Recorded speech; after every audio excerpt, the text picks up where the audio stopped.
And then after this, many people, when they read poems, they feel that they don't understand what they're reading.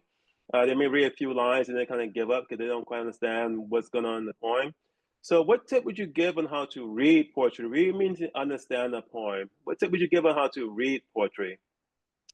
I think one of the biggest things about understanding poetry is both realizing that not everything is meant to be taken at face value, while also some things really are quite as literal as they sound. So it's about the discernment of when is the poet being more abstract? Did they mean this literally? Or when are they wanting you to take this word for word? For instance, there's a poem where the author talks about having wet fur, and he is referring to himself and his life as a soldier.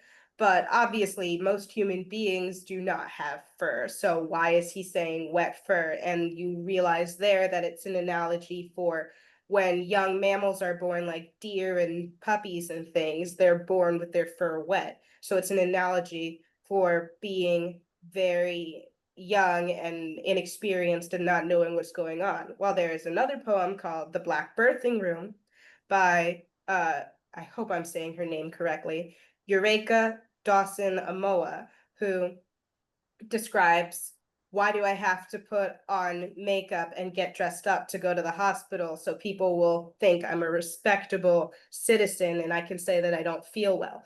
All of those statements are meant to be taken at face value. Yes, this woman literally is saying she has to get dressed up to go to the hospital to express that she doesn't feel well. So it's about, when are we being dramatic? Because poets love to be dramatic.